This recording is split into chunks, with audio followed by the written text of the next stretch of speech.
خصوصاً على افضلهم وخاتم النبیین محمد الامین وعلى آلہ وصحبہ اجمعین اما بعد فاعوذ باللہ من الشیطان الرجیم بسم اللہ الرحمن الرحیم الحمد للہ رب العالمین الرحمن الرحیم مالک یوم الدین ایاک نعبد و ایاک نستعین اہدنا الصراط المستقیم صراط الذین انعمت علیہم غیر المغضوب علیہم ولا الضالین آمین۔ رب اشرح لی صدری ویسر لی امری واحلل عقدۃ من لسانی یفقہوا قولی۔ اللہم ربنا الہمنا رشدنا واعذنا من شرور انفسنا۔ اللہم ارنا الحق حقا وارزقنا اتباعہ وارنا الباطل باطلا وارزقنا اجتنابہ۔ اللہم ربنا یسر لنا امورنا کلہا واتمم لنا بالخیر وتقبل منا فإنك خیر المتقبلین آمین یا رب العالمین۔ ابھی میں نے سورہ فاتحہ کی تلاوت کی اور آپ نے سماعت فرمائی۔ یہ سورہ مبارکہ مصحف کے اعتبار سے تو پہلی سورت ہے ہی، سب کو معلوم ہے، لیکن یہ بھی نوٹ کر لیجئے کہ یہ نزول کے اعتبار سے بھی سب سے پہلی مکمل سورت جو حضور پر نازل ہوئی وہ یہی ہے۔ اس سے قبل متفرق آیات نازل ہوئیں، 5 آیتیں سورہ علق کے آغاز میں، کچھ آیتیں سورہ قلم یا سورہ نون کے آغاز میں، کچھ آیتیں سورہ مزمل کی ابتدا کی، کچھ آیتیں سورہ مدثر کے آغاز کی۔ 5ویں وحی تقریباً اس پر اجماع ہے کہ یہ سورۃ الفاتحہ کی ہے اور یہ مکمل سورت ہے جو حضور پر نازل ہوئی۔ سورۃ الفاتحہ کے معنی ہوئے افتتاحی سورت۔ فتح یفتح کے معنی ہے کھولنا، مفتاح کنجی کو کہتے ہیں، چابی کو۔ تو یہ اوپننگ سورہ آف دی قرآن، قرآن حکیم کی افتتاحی صورت۔ ویسے جیسا کہ میں تعارف قرآن کے ضمن میں عرض کر چکا ہوں، عربوں کا یہ مزاج تھا کہ جس چیز سے انہیں خصوصی محبت ہوتی تھی اس کے بہت سے نام رکھتے تھے۔ اس کے بھی بہت سے نام ہیں۔ سورۃ الفاتحہ سب سے عام ہے، لیکن الکافیہ، الشافیہ، ام القرآن، اساس القرآن، کم سے کم یہ 4 نام تو میں سمجھتا ہوں کہ ہر مسلمان کو مزید معلوم ہونے چاہیے، اور بھی بہت سے نام۔ اس سورہ مبارکہ کی بالاتفاق و بالاجماع 7 آیتیں ہیں، اگرچہ ان کی ترتیب میں کچھ اختلاف ہے۔ ایک رائے یہ ہے، اور یہ رائے امام شافعی کی بھی ہے اور بصرہ کے جو قراء تھے ان کی بھی ہے، کہ آیت بسم اللہ بھی سورہ فاتحہ میں شامل ہے، اس کا جز ہے۔ وہ اس کو شامل کر کے پھر 7 آیتیں بناتے ہیں، تو آخری جنہیں ہم 2 آیتیں سمجھتے ہیں، صراط الذین انعمت علیہم غیر المغضوب علیہم ولا الضالین، وہ ان کے نزدیک ایک آیت ہے۔ تو گویا کہ نتیجہ یہ نکلا کہ آیتوں کی تعداد 7 ہی رہتی ہے۔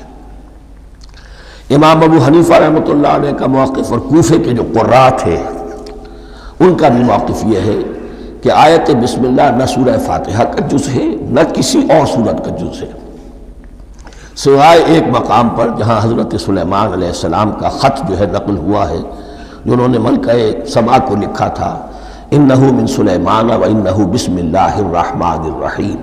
تو قرآن کے متن میں صرف اسی جگہ پر یہ آیت شامل سمجھتے ہیں، باقی یہ صرف علامت کے طور پر کہ یہاں سے ایک نئی صورت شروع ہو رہی ہے درج کی گئی ہے۔ اس سورہ مبارکہ کو الصلاح قرار دیا گیا ایک حدیث میں۔ اس کا جو اسلوب ہے وہ دعا کا ہے، اور دعا کے ساتھ اس کی جو مناسبت ہے، اور پھر اسی کی وجہ سے ہماری نماز کا یہ جزو لا ینفک بنا دیا گیا۔ بلکہ ایک حدیث جو میں آپ کو سناؤں گا اس میں اسی کو نماز قرار دیا گیا، الصلاح یہی ہے۔ ویسے وہ حدیث مبارک موجود ہے، من لم یقرأ بفاتحۃ الکتاب لا صلاۃ لمن لم یقرأ بفاتحۃ الکتاب، جو شخص سورہ فاتحہ کی تلاوت نہیں کرتا اس کی کوئی نماز نہیں۔ اس کے حوالے سے بھی ہمارے ہاں دو مسلک ہیں، ذکر صرف اس لیے کر رہا ہوں کہ آپ کے علم میں ہو، ان میں کوئی بنیادی فرق نہیں ہے۔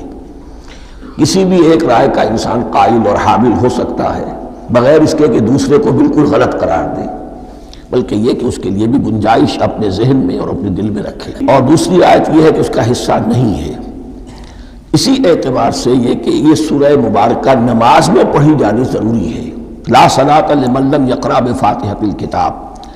البتہ یہ اختلاف ہے، یہ بات جو میں ذکر کر رہا تھا جو ذہن سے نکل گئی، کہ آیا مقتدی جو ہے امام کے پیچھے کھڑا ہو کر جب نماز پڑھ رہا ہو تو کیا اس صورت میں بھی اس کے لیے لازم ہے کہ سورہ فاتحہ پڑھیں؟ اس میں دو رائے ہو گئی، بلکہ تین۔ ایک رائے انتہائی ہے اور وہ فقہ حنفی کی طرف منسوب ہے کہ اگر آپ امام کے پیچھے مقتدی کی حیثیت سے نماز پڑھ رہے ہیں تو کسی بھی رکعت میں آپ سورہ فاتحہ نہیں پڑھیں گے۔ ایک دوسری بالکل برعکس رائے ہے، وہ امام شافعی رحمۃ اللہ علیہ کی ہے کہ ہر حالت میں چاہے امام جہری رکعت پڑھا رہا ہو جس میں وہ بلند آواز سے سورہ فاتحہ پڑھ رہا ہو، اور چاہے وہ سری رکعت ہو، ہر حالت میں مقتدی کو بھی پڑھنی ہے۔ ایک تیسری رائے بین بین ہے، وہ امام مالک کی ہے رحمۃ اللہ علیہ، کہ جو سری رکعت ہے اس میں کہ امام بھی خاموشی سے پڑھ رہا ہے، مقتدیوں کو بھی پڑھنی چاہیے۔ جو جہری رکعت ہے جس میں کہ امام بلند آواز سے پڑھ رہا ہے، اس میں مقتدیوں کو خاموش رہ کر پوری توجہ جو ہے سننے پر صرف کر دینی چاہیے۔ اذا قرئ القرآن فاستمعوا له وانصتوا، جب قرآن پڑھا جا رہا ہو تو پوری توجہ اس کے پڑھنے پر مرکوز کر دو اور خود خاموش رہو۔ میرے اپنی رائے میں یہ تیسری رائے سب سے زیادہ صائب ہے اور اس میں کسی طرح کی بھی کوئی پیچیدگی پیدا نہیں ہوتی۔ بہرحال اس سورہ مبارکہ کا جو اسلوب ہے میں نے عرض کیا دعائیہ ہے، البتہ قرآن مجید کے علم اور حکمت کے اعتبار سے، اس کے فلسفے کے اعتبار سے ایک بات سمجھ لینی چاہیے۔ قرآن کا فلسفہ یہ ہے کہ بنیادی ہدایت ہر انسان کے دل میں موجود ہے، بالقوہ، پوٹینشلی۔ یہ جو قرآن مجید یا اللہ کی کتابیں نازل ہوتی ہیں یہ انہیں ایکٹیویٹ کرتی ہیں، وہ اندر کی جو ڈورمنٹ کانشسنس ہے، خوابیدہ شعور جو ہے اسے بیدار کر کے اور پھر یہ کہ اسے اجاگر کرتی ہیں۔ ہر سلیم الفطرت انسان اور سلیم العقل انسان، دو سلامتی شرط ہیں۔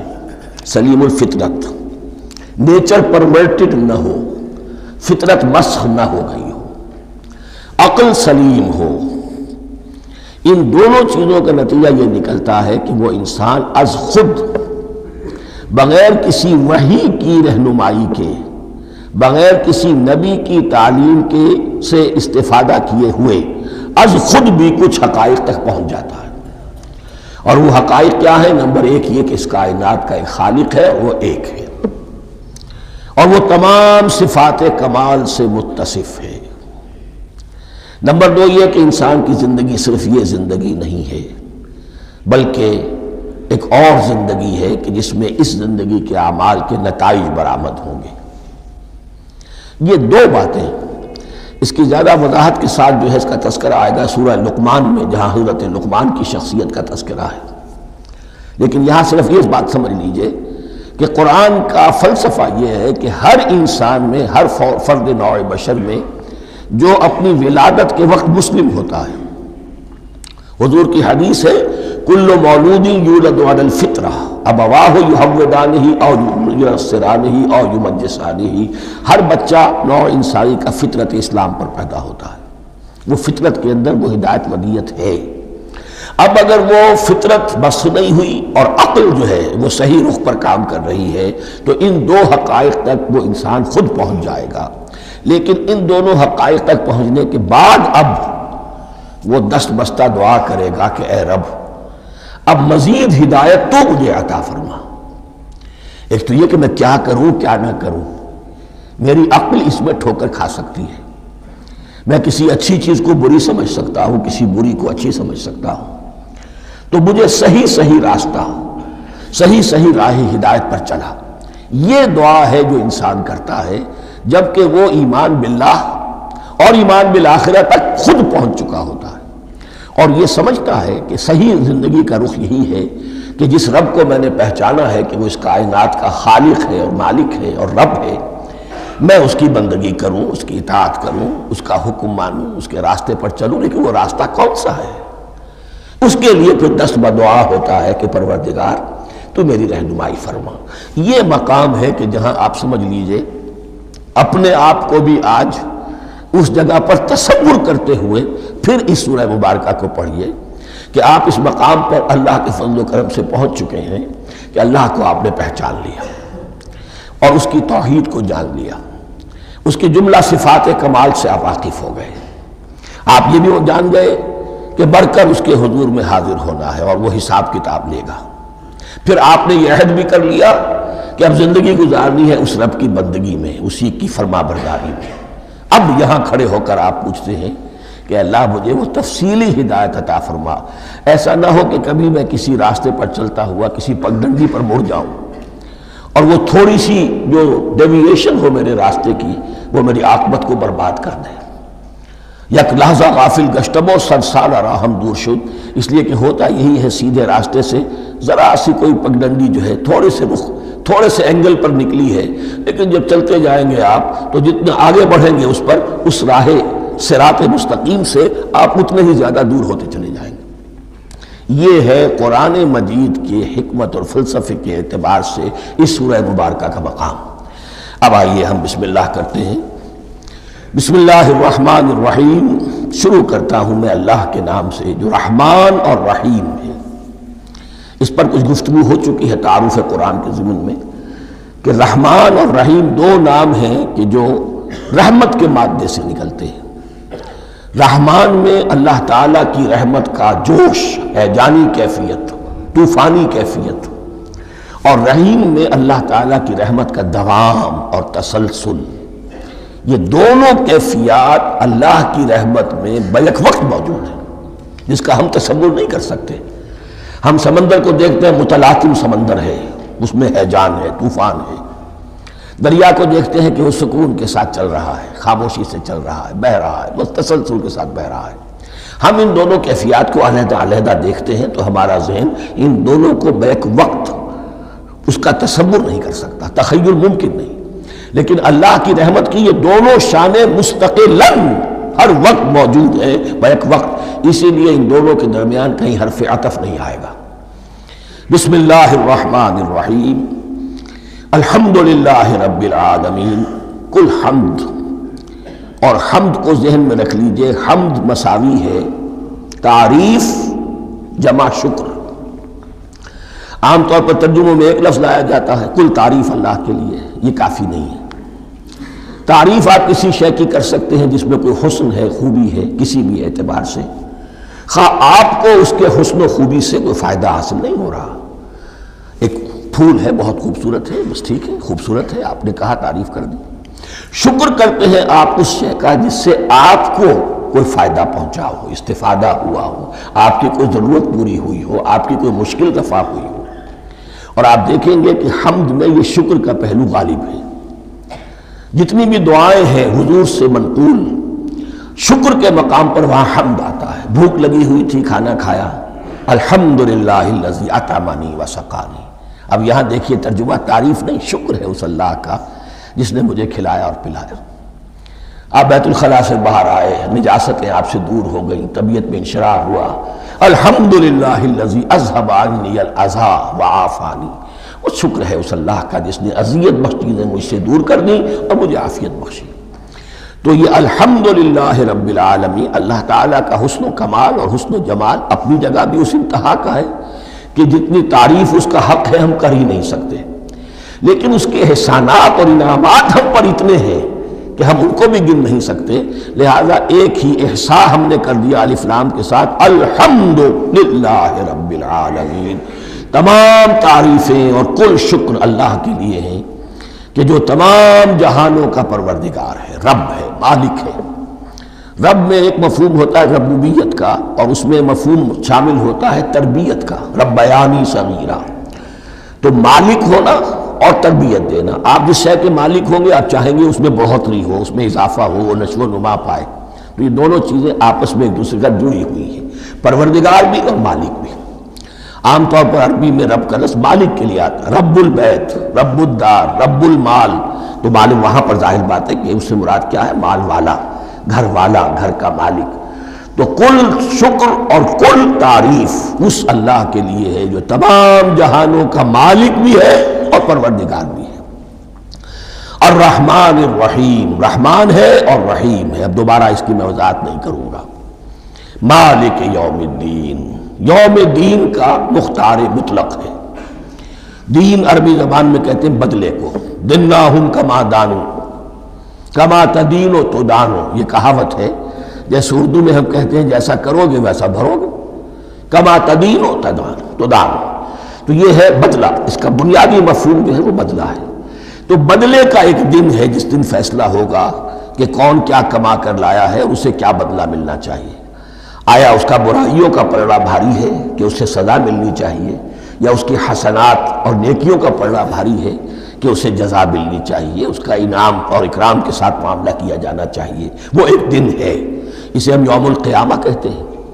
اور لیکن اصل بات جو یہاں کہی گئی، یعنی ایک جملے میں تین باتوں کا اعتراف ہو رہا ہے۔ بعث بعد الموت، ایک دن آئے گا کہ ہم مرنے کے بعد تمام انسان اٹھا لیے جائیں گے۔ پھر حساب و کتاب، پھر اللہ کے ہاں حاضری ہوگی اور حساب کتاب ہوگا۔ اور تیسرا یہ کہ اس حساب کتاب کے دن کا مختار مطلق اللہ ہے، یعنی کسی اور کو اپنے ذہن میں سہارا بنا کر آپ زندگی گزاریں کہ وہ مجھے چھڑا لے گا، یا وہ ہستی جو ہے اتنی زوردار ہے کہ وہ مجھے بچا لے گی، اس سے اپنے دل کو، اپنے ذہن کو بالکل پاک کر لیجئے۔ مالک یوم الدین، ایک دوسری جگہ پر قرآن میں آیا ہے، اس روز کوئی پکارنے والا پکارے گا لمن الملک اليوم للہ الواحد القہار، آج کے دن کس کا اختیار مطلق ہے؟ اور پھر کہا جائے گا اللہ کے لیے الواحد قہار، جو پوری طرح چھایا ہوا ہے، بس تولی ہے۔ تو مالک یوم الدین، جو جزا و سزا کے دن کا مالک ہے۔ اب یہاں سے کلام ایک رخ بدل رہا ہے۔ ابھی تک تو یہ غائبانہ انداز میں کلام ہو رہا ہے، اللہ سے خطاب نہیں آیا اس میں ابھی۔ الحمدللہ رب العالمین الرحمن الرحیم مالک یوم الدین، اب خطاب ہے ایاک نعبد و ایاک نستعین، ہم صرف تیری ہی بندگی کرتے ہیں اور کریں گے، اور ہم صرف تجھ ہی سے مدد مانگتے ہیں اور مانگیں گے۔ یہ ترجمہ میں کیوں کر رہا ہوں کہ یہ فعل مضارع ہے۔ عربی زبان میں فعل مضارع حال اور مستقبل دونوں کو کور کرتا ہے۔ ایاک کا جو ہے مفعول فاعلی جو ہے، مفعول جو ہے اس میں ضمیر مفعولی اسے پہلے لا کر حشر کا مضمون پیدا ہو گیا۔ ہم تیری بندگی کرتے ہیں نہیں، ہم تیری ہی بندگی کرتے ہیں اور کریں گے۔ حال میں ترجمہ کیجئے تو یہ اظہار حال ہے، اور مستقبل میں ترجمہ کیجئے تو یہ ایک عہد ہے، قول و قرار ہے، بہت بڑا معاہدہ ہے۔ وَإِيَّاكَ نَسْتَعِينُ، اور صرف تجھ ہی سے مدد مانگتے ہیں اور مانگیں گے۔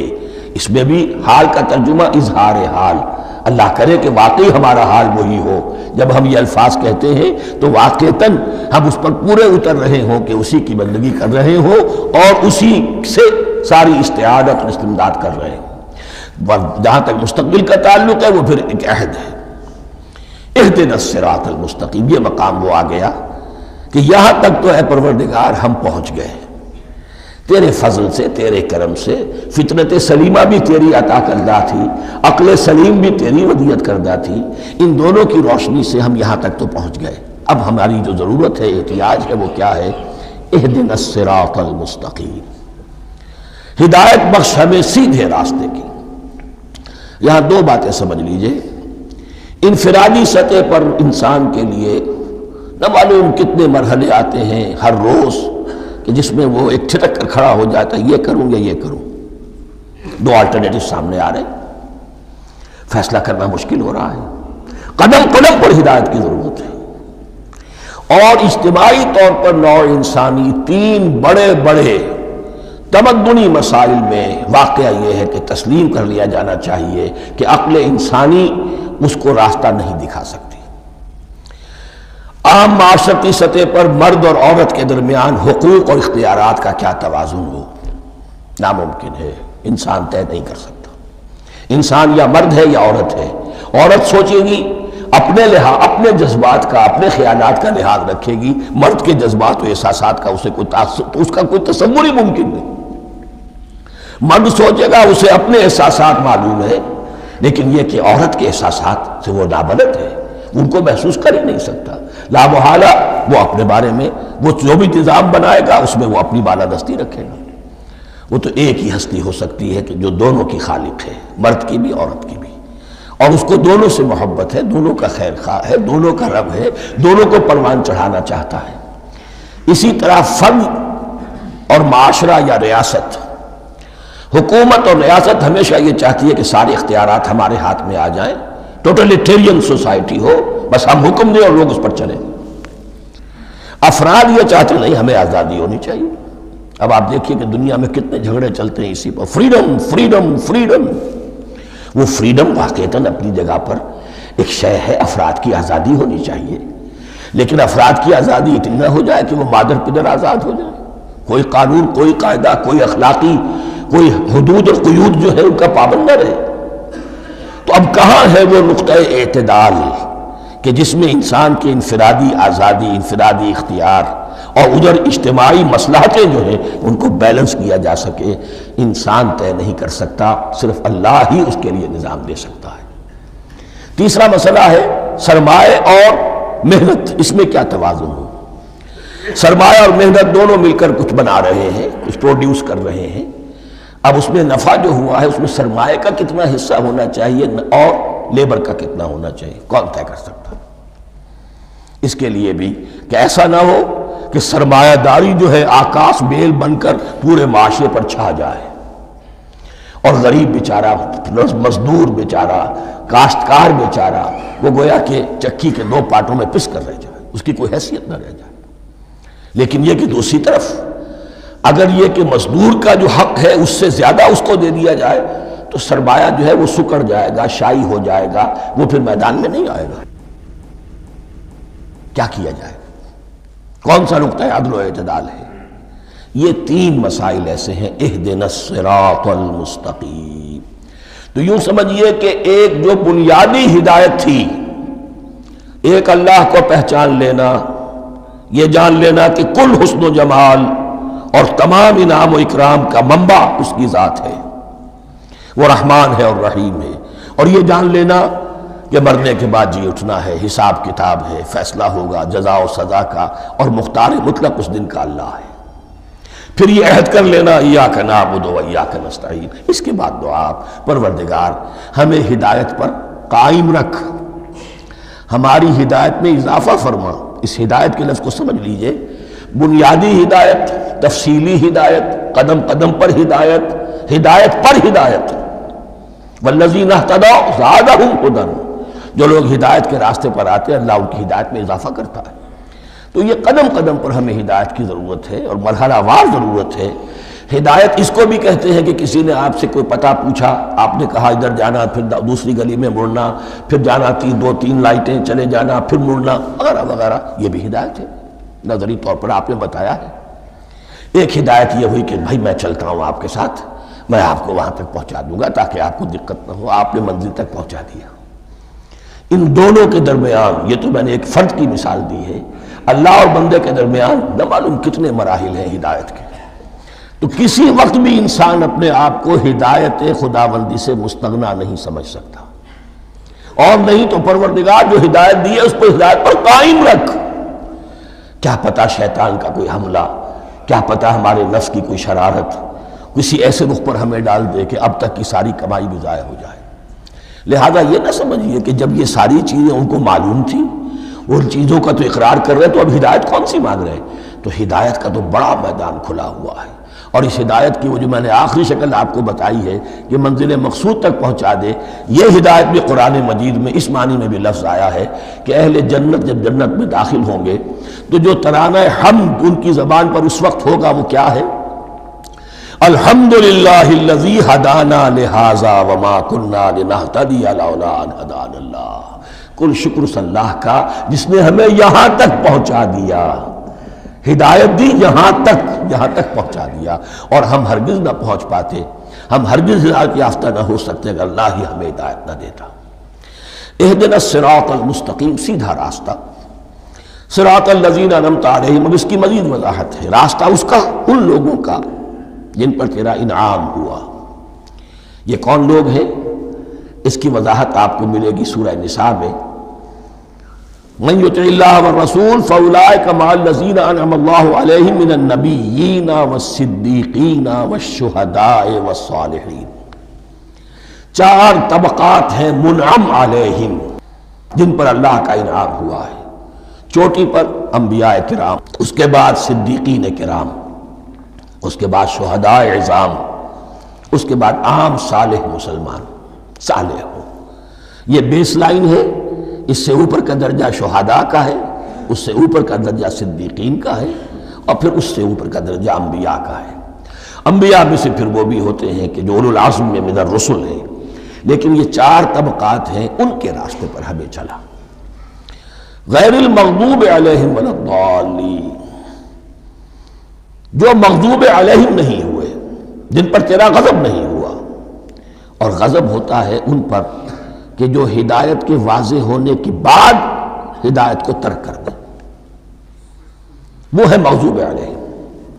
جنہیں ہدایت مل گئی ہو، ہدایت کو پہچان لیا ہو، پھر اپنی شرارت نفس کی وجہ سے، اپنی نفسانیت کی وجہ سے، اپنے تکبر کی وجہ سے، اپنے حسد کی وجہ سے وہ اس حق کو رد کر دیں، اس کو ترک کر دیں، ان پر اللہ کا غضب آتا ہے۔ اور اس میں اس کی بہت بڑی مثال تاریخ کے اعتبار سے یہودی ہیں۔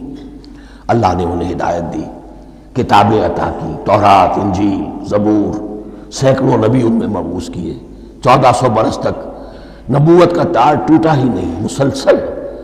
ابتدا میں بھی 2 نبی، موسیٰ اور ہارون، اور اختتام پر بھی 2 نبی، عیسیٰ اور یحییٰ علیہ السلام، اور ان کے مابین کوئی لمحہ نہیں آیا ہے تاریخ بنی اسرائیل میں جبکہ کوئی نہ کوئی نبی موجود نہ ہو۔ لیکن انہوں نے اپنی شرارت نفس کی وجہ سے ہدایت تورات سے بھی منہ موڑا، اور پھر سب سے بڑی بات یہ کہ ہدایت محمدی سے، ہدایت قرآنی سے بھی صلی اللہ علیہ وسلم منہ موڑا، وہ ہے مغضوب علیہم ولا الضالین، اور نہ ہی گمراہ ہوئے۔ یہ لفظ جو آتا ہے عربی زبان میں گمراہ کا بھی ہے اور تلاش حق میں بھٹکنے والے کا بھی ہے۔ ایک وہ شخص ہے جس پر حق ابھی واضح نہیں ہوا، وہ تلاش میں ہے، اس کے لیے بھی ضال کا لفظ آئے گا۔ اسی طرح کوئی شخص کسی کے عشق اور محبت میں ایسا ہو جائے، دیوانہ ہو جائے، اس کو بھی ضال کہتے ہیں، یعنی اس کے اوپر جذبات کا اتنا غلبہ ہو گیا ہے کسی کی محبت اور عشق کی بنا پر۔ تو حضور کے لیے یہ لفظ آیا ہے وَوَجَدَكَ ضَالًّا فَهَدَىٰ، اور یہ تو سورۃ الضحیٰ ہے، اکثر بیشتر لوگوں کو یاد ہوگی۔ تو یہ جو ضال کا لفظ ہے، اس میں سمجھ لیجئے ضروری نہیں ہے کہ وہ گمراہ ہو، بلکہ وہ بھی کہ جو ابھی راہ ہدایت کی طلب میں، اس کے حصول کے لیے اس کی تلاش میں کوشاں ہیں، اور وہ بھی کہ جو کسی مغالطے کی وجہ سے حق سے منحرف ہو جائے۔ یہ بھی جان لیجئے کہ ایک ہے بدنیتی، تکبر، حسد، حق کو جان کر پہچان کر رد کر دینا یا چھوڑ دینا یا ترک کر دینا۔ ایک ہے کسی غلطی میں، کسی جذبات کے اندر آ کر، کسی غلو کے اندر مبتلا ہو کر اور حق سے منحرف ہو جانا۔ اس کی جو سب سے بڑی مثال ہے وہ نصارہ ہے، عیسائی ہے۔ حضرت مسیح کو انہوں نے مانا لیکن غلو کیا۔ یہ لفظ آئے گا آگے، لا تغلو فی دینکم، اپنے دین میں غلو نہ کرو۔ جیسے ہمارے ہاں بھی بعض لوگ ہیں جو حضور صلی اللہ علیہ وسلم کی تعریف میں، حضور صلی اللہ علیہ وسلم کے ساتھ اپنی محبت کے اظہار میں غلو کر جاتے ہیں۔ یہ انتہا درجے کو ہو گیا تھا حضرت مسیح علیہ السلام کے ماننے والوں میں، اور اس کی بنا پر انہوں نے تثلیث کا عقیدہ ایجاد کر لیا اور حضرت مسیح علیہ السلام کو اللہ کا بیٹا بنا دیا۔ تو اس کی سب سے بڑی مثال ضالین کی اس اعتبار سے کہ ہدایت پانے کے بعد کسی بدنیتی سے نہیں بلکہ کسی اچھے جذبے میں غلو کی وجہ سے، رسول سے محبت کرنا تو اچھا جذبہ ہے لیکن یہ محبت بھی ایک حد میں رہنی چاہیے۔ غلو کرے گی تو ظاہر بات ہے کہ اس کے بعد وہ گمراہی کی طرف لے جائے گی۔ تو یہ ہے اس سورہ مبارکہ کا ترجمہ، اور اس کے بعد آخر میں آمین کہنا یہ مسنون بھی ہے، کہنا چاہیے۔ البتہ اختلاف یہاں بھی صرف اتنا ہے کہ نماز میں جب آپ امام کے ساتھ ہیں، وہ اگر جہری قرات کر رہا ہے تو آیا اس کے بعد آپ کو بھی بالجہر کہنا ہے آمین یا نہیں کہنا، یہ اختلاف ہے، ان میں کوئی فرق واقع نہیں ہوتا۔ یہ چیز متفق علیہ کہ کہنا ہے آمین، بلکہ یہ آمین تو یہودیوں میں ہے، یہ آمین جو ہے یہ عیسائیوں میں بھی ہے، ان کی بھی جو لارڈس پریئر ہے اس کے بعد آمین، وہ آمین کہتے ہیں، وہ فرق وہ لفظ ایک ہی ہے، اس لیے کہ عبرانی زبان اور عربی زبان یا تو ہم یہ کہہ سکتے ہیں کہ دونوں بہنیں ہیں، کوئی ایک مشترک زبان تھی ان کی ماں جس کی یہ دو بیٹیاں ہیں، اور یا یہ کہنا پڑے گا کہ عربی زبان کی ماں جو ہے وہ عبرانی زبان ہے۔ بہرحال بڑا قریبی رشتہ عربی کا اور عبرانی کا ہے، اس اعتبار سے وہ آمین۔ اب آپ کو معلوم ہے ہم السلام علیکم وہ کہتے ہیں، وہ سلام کہتے ہیں، فرق کیا ہے؟ وہ تو تلفظ کا فرق ہے۔ اسی طریقے سے اور بہت سے الفاظ ہیں، میں بعد میں بتا۔ اب میں اس سورہ مبارکہ کے بارے میں خاص حدیث آپ کو سنانا چاہتا ہوں، اور اسی سے در حقیقت جو امام ابو حنیفہ کا موقف ہے رحمۃ اللہ علیہ، اس کی حقانیت مزید مبرہن ہو جائے گی۔ یعنی کیا کہ آیت بسم اللہ سورہ فاتحہ کا جز نہیں ہے، سورہ فاتحہ الحمدللہ رب العالمین سے شروع ہوتی ہے۔ وہ میں آپ کو بتانا بھول گیا کہ جن کے نزدیک یہ سورت کا جز ہے وہ پھر جہری قرات میں بسم اللہ الرحمن بھی بلند آواز سے کہیں گے، اور جن کے نزدیک یہ سورہ فاتحہ کا جز نہیں ہے وہ نہیں کہیں گے، وہ الحمدللہ رب العالمین سے قرات کریں گے۔ تو کوئی فرق نہیں ہے بنیادی۔ یہ حدیث جو ہے یہ مسلم شریف میں ہے اور حدیث قدسی ہے، اس کے راوی حضرت ابو ہریرہ ہے رضی اللہ تعالیٰ عنہ، اور اس حدیث نے اس سورت کے مضامین کا نہایت عمدہ تجزیہ کر دیا ہے۔ حدیث کے الفاظ سن لیجئے، قسمت الصلاۃ بینی و بین عبدی نصفین۔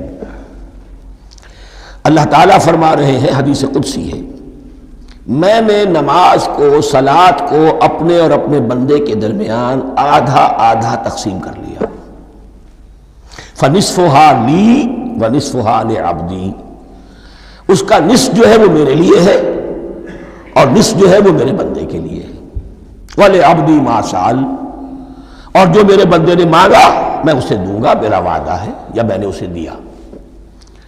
اس کے بعد اس کی تفصیل آتی ہے، اذا قال العبد، جب بندہ کہتا ہے الحمدللہ رب العالمین، قال اللہ حمدنی عبدی، جب بندہ کہتا ہے الحمدللہ رب العالمین، اللہ فرماتا ہے میرے بندے نے میری حمد کی۔ وَإِذَا قَالَ الرَّحْمَنِ الرَّحِيمِ قَالَ اللَّهُ اثْنَى عَلَيَّ عَبْدِي، جب بندہ کہتا ہے الرحمن الرحیم، اللہ فرماتا ہے میرے بندے نے میری ثنا کی۔ وَإِذَا قَالَ مَالِكِ يَوْمِ الدِّينِ قَالَ اللَّهُ تَعَالَى مَجَّدَنِي عَبْدِي، میرے بندے نے میری تمجید بیان کی، میری بزرگی بیان کی۔ اب یہ تین آیتیں ہو گئیں، تینوں میں اللہ کی حمد ہے، ثنا ہے، تمجید ہے، یہ تین آیتیں خالص اللہ کے لیے ہو گئیں۔ اب چوتھی آیت آئی، ایاک نعبد و ایاک نستعین، اس کے بارے میں جب بندہ کہتا ہے اذا قال العبد ایاک نعبد و ایاک نستعین، قال اللہ تعالی ھذا ما بینی و بین عبدی ولعبدی ما سأل، یہ میرے اور میرے بندے کے درمیان ہے۔ یہ تو یوں سمجھئے کہ یہ گرہ لگ گئی ہے میرے اور میرے بندے کے مابین، اس نے مجھ سے قول و قرار کیا ہے، اس نے میری بندگی کا اعتراف کیا ہے، اس نے تسلیم کیا ہے کہ میری ہی بندگی کرتا ہے اور کرے گا، اور مجھ سے مدد چاہیے ہے۔ ھذا ما بینی و بین عبدی، یہ معاہدہ ہے، معاہدہ دو فریقوں کے مابین ہوتا، یہ میرے اور میرے بندے کے مابین ہے۔ وَلِعَبْدِي مَا سَأَلَ، اور میں نے اپنے بندے کو دیا جو اس نے مانگا، وہ میری مدد چاہتا ہے، میری مدد اس کے شامل حال رہے گی۔ فَإِذَا قَالَ، اور جب بندہ کہتا ہے اهْدِنَا الصِّرَاطَ الْمُسْتَقِيمَ صِرَاطَ الَّذِينَ أَنْعَمْتَ عَلَيْهِمْ غَيْرِ الْمَغْضُوبِ عَلَيْهِمْ وَلَا الضَّالِّينَ، قال اللہ تعالی ھذا لعبدی ولعبدی ما سأل، یہ تین آیتیں یہ میرے بندے کے لیے ہیں۔ اهدنا الصراط المستقیم، اسی صراط مستقیم کی وضاحت ہے مثبت، صراط الذین انعمت علیہم، اسی صراط المستقیم کی وضاحت ہے منفی انداز میں غیر المغضوب علیہم ولا الضالین۔ یہ سب میرے بندے کے لیے ہے اور میں نے اپنے بندے کو دیا جو اس نے مانگا۔ اس کو میں نے ایک مرتبہ یہ ترازو کی شکل میں اس کو لکھوایا تھا۔ دیکھیے یہ ایاک نعبد و ایاک نستعین، یہ ہے وہ ترازی کی وہ ڈنڈی۔ واو جو ہے ایاک نعبد و ایاک نستعین، واو جو ہے گویا کہ وہ مٹھ ہے جس سے کہ ترازو کو پکڑا جاتا ہے۔ ادھر ایک پلڑا ہے جس کی 3 آیتیں ہیں، الحمدللہ رب العالمین الرحمن الرحیم مالک یوم الدین۔ اس کا نتیجہ کیا نکلا؟ ایاک نعبد۔ آپ نے شاید یہ سنا بھی ہو، ایک بہت ہی عمدہ قرات کا جو ریکارڈ ہے قاری عبدالباسط عبدالصمد کا، وہ یہیں سے چل کر سورہ فاتحہ کی قرات کر کے ایاک نعبد پر آ کر رکتا ہے۔ الحمدللہ رب العالمین الرحمن الرحیم مالک یوم الدین ایاک نعبد۔ گویا کہ یہاں یہ صورت بالکل ہاف ہو گئی ہے۔ 3 آیتوں میں اللہ کی حمد ہے، ثنا ہے، تمجید ہے، جس کا نتیجہ ہم تیری ہی بندگی کرتے ہیں، تیری ہی اطاعت کریں گے۔ لیکن اب اس کے بعد سوال ایاک نستعین، اسی کی جو استعانت کیا درکار ہے ہمیں؟ ہدایت۔ ہدایت سب سے بڑی استعانت ہے، ہدایت ہی تو سب سے بڑی مدد ہے۔ اہدنا الصراط المستقیم صراط الذین انعمت علیہم غیر المغضوب علیہم ولا الضالین۔ یہ ایاک نستعین کے حق کے ساتھ یہ 3 آیتیں آ گئیں، اہدنا الصراط المستقیم صراط الذین انعمت علیہم غیر المغضوب علیہم ولا الضالین۔ قسمت الصلاۃ بینی و بین عبدی نصفین فنصفها لی ونصفها لعبدی ولعبدی ما سأل۔ اللہ تعالیٰ اس سورہ فاتحہ کا جو اصل مفہوم ہے وہ بھی ہمارے ذہنوں پر، ہمارے شعور کی سطح پر اسے اجاگر کیے رکھے، ہمیں توفیق دے کہ جب بھی پڑھیں، جب بھی سنیں تو وہ کیفیت اگر ہو جائے۔ اس لیے کہ ایک حدیث ہے کہ الصلاۃ معراج المومنین، نماز تو اہل ایمان کے حق میں معراج کے درجے میں ہے۔ اس حوالے سے ہم یہ سمجھ سکتے ہیں کہ کوئی وقت ایسا آ سکتا ہے کہ انسان کو واقعتاً، روح انسانی واقعتاً اللہ کے یہ جواب سنے۔ انہونی بات نہیں ہے یہ، ہوتا ہے خطاب آخر، اٹھتا ہے حجاب آخر، کرتے ہیں خطاب آخر، یہ تو ہوتا ہے۔ مخاطبہ الہی، یہ تو میں نے عرض کیا کہ ثابت ہے، مخاطبہ، محادث اور تحدیث اللہ بندوں سے کلام کرتا ہے۔ اب آئیے بسم اللہ الرحمن الرحیم، اب یہ سورہ بقرہ شروع ہو رہی ہے۔ سورۃ البقرہ جو 286 آیات پر مشتمل ہے، تقریباً 2.5 پاروں پر پھیلی ہوئی ہے۔ ہر شخص جانتا ہے کہ یہ قرآن حکیم کی حجم کے اعتبار سے سب سے بڑی سورت ہے، لیکن یہ معاملہ صرف حجم کا نہیں ہے۔ نبی اکرم صلی اللہ علیہ وسلم نے اسے سنام القرآن قرار دیا ہے۔ آپ نے فرمایا لکل شیء سنام، ہر چیز کی ایک چوٹی ہوتی ہے، جیسے اونٹ کا کوہان ہوتا ہے۔ وسنام القرآن البقرہ، سنام القرآن، قرآن کی چوٹی جو ہے وہ سورۃ البقرہ ہے۔ یہ نوٹ کر لیجئے جو میں نے کل آپ کو جو مختلف مکی اور مدنی صورتوں کے گروپوں کے بارے میں بتایا تھا کہ یہاں سے اب پہلی منزل بھی شروع ہو رہی ہے اور پہلا گروپ بھی شروع ہو رہا ہے، اور اس کے ساتھ جو اگلی صورت آئے گی وہ اس کا جوڑا ہے، سورہ آل عمران، جس کی سب سے نمایاں علامت یہ نوٹ کیجئے، یہ بھی الف لام میم سے شروع ہوئی، اگلی بھی الف لام میم سے شروع ہوگی۔ اس کے بعد 2 صورتیں مدنی اور ہیں، لیکن ان دونوں میں نہ حروف مقطعات ہے، نہ کوئی اور تمہیدی کلام ہے، براہ راست خطاب۔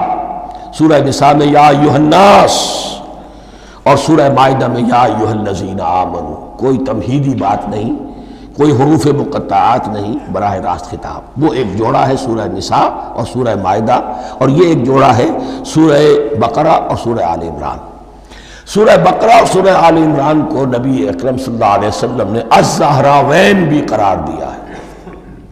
زہرا کہتے ہیں بڑی روشن چیز کو، یہ حضرت فاطمہ رضی اللہ تعالی عنہ کے نام کے ساتھ آتا ہے، فاطمۃ الزہراء، تو زہرا بہت روشن، دمکتی ہوئی شے۔ الزہراوین، یہ 2 نہایت دمکتی ہوئی صورتیں ہیں جو قیامت کے دن دو بدلیوں کی شکل میں ظاہر ہوں گی، حضور نے فرمایا، اور جو لوگ ان صورتوں سے محبت کرتے تھے ان پر سایہ کریں گی۔ اللہم ربنا اجعلنا منہم، ہمیں اللہ تعالیٰ ان میں شامل فرما دے۔ اس سورہ مبارکہ کو دو حصوں میں تقسیم سمجھیے۔ ویسے تو یہ کہ رکوع آئیں گے، پارے بھی بدلیں گے اس میں، لیکن حصے دو ہیں۔ پہلے حصے میں اصل روح سخن سابقہ امت مسلمہ سے ہے، یہود سے، بنی اسرائیل سے۔ دوسرے حصے میں اصل خطاب موجودہ امت مسلمہ سے ہے، امت محمد سے صلی اللہ علیہ وسلم۔ پہلے حصے میں 18 رکوع ہیں لیکن آیات 152 ہیں۔ دوسرے حصے میں 22 رکوع ہیں لیکن آیات 134 ہیں۔ گویا کہ اس سے آپ کو توازن نظر آئے گا کہ اگرچہ ادھر رکوع کی تعداد کم ہے 18 لیکن آیات کی تعداد زیادہ ہے 152۔ دوسرے حصے میں رکوعوں کی تعداد زیادہ ہے 22 لیکن آیات کی تعداد 134۔ اسی لیے اس کا ایک نام میں نے تجویز کیا ہے، وہ اس لیے تاکہ کچھ حقائق آپ کے ذہنوں میں ان ناموں کے حوالے سے بھی انشاءاللہ محفوظ ہو جائیں گے۔ سورۃ الامتین، دو امتوں کی صورت، اس لیے کہ تقریباً نصف اس کی ساری بحث جو ہے، مرکزی بحث، وہ سابقہ امت مسلمہ بنی اسرائیل، اور دوسرا نصف اس میں سارا خطاب وہ ہے موجودہ امت مسلمہ یعنی امت محمد صلی اللہ علیہ وسلم۔ اس کا جو پہلے 18 رکوع ہے یا پہلا حصہ ہے، اس کے اندر ڈویژن فردر ہوگی ورٹیکل، عمودی۔ پہلے 4 رکوع، پھر 10 رکوع، پھر 4 رکوع۔ لیکن جو 22 رکوع ہیں دوسرے حصے کے، دوسرے نصف کے، اس میں ڈویژن جو ہے جو ہاریزونٹل ہے، وہ افقی تقسیم ہے، عمودی نہیں، افقی۔ وہ میں بعد میں بیان کروں گا جب ہم وہاں پہنچ جائیں گے۔ ان کو پہلے سمجھ لیجئے کہ اس پہلے حصے کی جو تقسیم میں نے کی ہے، پہلے 4 رکوع، پھر 10 رکوع اور پھر 4 رکوع۔ پہلے 4 رکوع یوں سمجھیے کہ پورے قرآن مجید کے لیے اس کی حکمت اور فلسفے کا جو حصہ مکی قرآن میں بیان ہو چکا تھا اس کا خلاصہ ہے۔ جب یہ صورت نازل ہو رہی ہے تو یہ تو مدینہ میں حضور تشریف لا چکے ہیں، 12-13 سال جو ہے گزر چکے ہیں، اور ان 12-13 سالوں کے دوران 2/3 قرآن نازل ہو چکا ہے۔ اس میں جو بھی حکمت، فلسفہ اور بنیادی دعوت، یہ جو چیزیں مکی قرآن میں بیان ہوئیں، ان کا خلاصہ نچوڑ نکال کر یہاں 4 رکوعوں میں رکھ دیا گیا۔ اگرچہ ان میں بھی جب گہرائی میں آپ دیکھیں گے تو روح سخن جو ہے وہ بنی اسرائیل کی طرف ہے، وہ میں بعد میں عرض کروں گا، لیکن اضافی طور پر یہ سمجھ لیجئے کہ پورے مکی قرآن کے حکمت اور پیغام کا خلاصہ ان 4 رکوعوں میں۔ پھر 10 رکوع ہیں جن میں براہ راست خطاب ہے سابقہ امت مسلمہ، یا بنی اسرائیل۔ اس کے بھی 2 حصے ہیں۔ پہلے ایک رکوع میں دعوت ہے، بڑا انداز اس کا بڑا پیارا ہے، اس میں دعوت ہے، ایمان لاؤ محمد پر صلی اللہ علیہ وسلم۔ اور اس کے بعد 9 رکوع ہیں ملامت کے، ملامت، تنقید، تم نے یہ کیا اور یہ کیا اور یہ کیا، ہم نے یہ احسان کیے، یہ احسان کیے، یہ احسان کیے، تم نے یہ ناشکری کی، یہ ناشکری کی، یہ ناشکری کی۔ اور اس سب کا نتیجہ آخری 4 رکوعوں میں ہے کہ اب تمہیں اس منصب سے معزول کیا جا رہا ہے جس پر تم 2000 برس تک فائز رہے ہو، اور تمہیں ہٹا کر اب ایک نئی امت محمد کی شکل میں جو وجود میں آ چکی ہے صلی اللہ علیہ وسلم، اسے اس پر فائز کیا جا رہا ہے۔ اور اس کی علامت کے طور پر اسے میں کہا کرتا ہوں کورونیشن، تاج پوشی۔ ایک امت معزول، دوسری امت اس کا نصب ہو رہا ہے، اس کی تاج پوشی کے لیے سمبل، علامت کیا ہے؟ قبلہ تحویل۔ وہ قبلہ یروشلم، سابقہ امت کا قبلہ اب ادھر رخ نہیں ہوگا، اب اہل توحید کا قبلہ یہ مکے کی طرف ہوگا، بیت اللہ کی طرف ہوگا۔ تو تحویل قبلہ کا مضمون ہے جو ان 4 رکوعوں میں آتا ہے۔ تو یہ میں نے تھوڑی سی تمہید جو ہے آپ کے سامنے رکھ دی ہے۔ اب بسم اللہ کیجئے۔ بسم اللہ الرحمن الرحیم۔ الف لام میم، الف لام میم یہ حروف مقطعات ہیں، یہ علیحدہ علیحدہ پڑھے جاتے ہیں، علم نہیں پڑھ سکتے اس کو۔ الف لام میم، ہا میم ہے، ہا علیحدہ میم علیحدہ، اگرچہ لکھے ہوئے ہوتے جڑے ہوئے، کاف ہا یا عین صاد لکھے ہوئے جڑے ہوئے، پڑھے جائیں گے علیحدہ علیحدہ، قطع علیحدہ کرنا۔ تو حروف مقطعات، ان کے بارے میں ایک بات تو جو ہے اجماعی ہے، سب کے نزدیک مسلم ہے، ان کا کوئی حتمی مفہوم اور ان کے حتمی معنی کسی کو معلوم نہیں سوائے اللہ اور اس کے رسول کے۔ اس معنی میں یوں بھی کہا گیا یہ کوڈ ورڈز ہیں، جیسے کہ کوئی میسیجز جو ہیں ادھر ادھر بھیجے جاتے ہیں، سیکرٹ میسیجز، تو کچھ کوڈ ورڈز ہوتے ہیں جس سے سمجھ میں آتا ہے کہ یہ بات واقعتاً صحیح سورس سے آ رہی ہے، واللہ عالم۔ لیکن اس کا کوئی مفہوم اور اس کے معنی جو ہیں وہ اتفاق اس پر ہے، اگرچہ بعض حضرات نے کچھ اپنی سی کوشش کی ہے، کچھ مفہوم جو ہے بنانے کی، وہ اپنی جگہ پر ہے، لیکن یہ کہ کسی حضرت عبداللہ ابن عباس رضی اللہ تعالی عنہما نے بعض ایسی کوششیں کی ہیں، لیکن ان کی رائے کو بھی ان کی ذاتی رائے سمجھا گیا ہے، امت نے اسے قبول نہیں کیا۔ اجماع اور کنسنسس اسی پر ہے کہ اس کے معنی اور مفہوم کسی کو معلوم نہیں سوائے اللہ اور اس کے رسول کے۔ البتہ بعض چیزیں ایسی ہیں کہ وہ اگر نوٹ کر لی جائیں تو شاید آئندہ اس میں کچھ راز کھلنے کے امکانات پیدا ہو جائیں۔ دیکھیے عربی زبان کے جو الفابیٹس ہیں ان کی تعداد 29 ہے یا 28 ہے، میں بتا چکا ہوں۔ الف اور حمزہ کو ایک سمجھے تو 28 ورنہ 29۔ پہلی بات یہ نوٹ کیجئے، قرآن حکیم کی 114 سورتوں میں سے 29 سورتوں میں ان کے شروع میں یہ حروف مقطعات آئے ہیں۔ دوسری بات یہ کہ اس میں 28 کا نصف کیجئے تو 14 استعمال ہوئے، 14 نہیں استعمال ہوئے، بالکل آدھی تعداد استعمال ہوئی ہے۔ تیسرے یہ کہ جو شروع اور آخر اور درمیان 3 حصوں میں تقسیم کر دیجئے آپ، 9 9 9 پلواڑی 27، ایک طرف 10 رہ جائیں گے۔ پہلے حصے میں سے بہت کم حروف لیے گئے، بہت کم، آخری حصے کے تقریباً تمام حروف ہیں تقریباً۔ درمیانی حصہ وہ ہے کہ جس میں آپ نے دیکھا ہے کہ عربی میں جوڑوں کی شکل میں ہے، صاد ضاد، فرق کیا ہے نقطے کا، سین شین فرق کیا ہے نقطوں کا، را زا فرق کیا ہے نقطے کا۔ تو جو بھی نقطے والا لفظ ہے وہ نہیں لیا گیا، اور جو بغیر نقطے کے غیر منقوط ہے وہ لیا گیا۔ پھر اس میں 3 صورتیں ہیں جن میں ایک ایک حرف آیا ہے، سورہ قاف، سورہ نون، سورہ صاد۔ پھر صورتیں ہیں جن میں 2 2 آئی ہیں، جن میں 3 3 آئے ہیں، پھر 4 4 آئے ہیں، 2 ہی صورتیں ہیں جن میں 4 4 ہیں، اور 2 ہی صورتیں جن میں 5 5 ہیں۔ تو یہ ہے صرف یوں سمجھیے کہ اعداد و شمار۔ اس کے حوالے سے کچھ آدمی غور کرے تو شاید کوئی بات نکلے۔ باقی وہ مثال میں آپ کو بتا دیتا ہوں کہ حضرت عبداللہ ابن عباس نے ایک رائے ظاہر کی کہ الف لام میم در حقیقت ایک جملے کا خلاصہ ہے، انا اللہ اعلم۔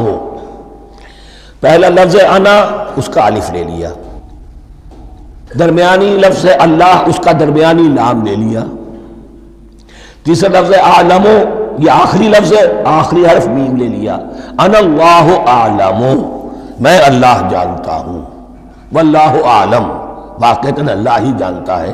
یہ حضرت عبداللہ ابن عباس کی رائے ہے، لیکن اگرچہ انہیں حبر الامت مانا گیا ہے، لیکن یہ کہ ان کی اس رائے کو بھی اکثر و بیشتر مفسرین نے قبول نہیں کیا۔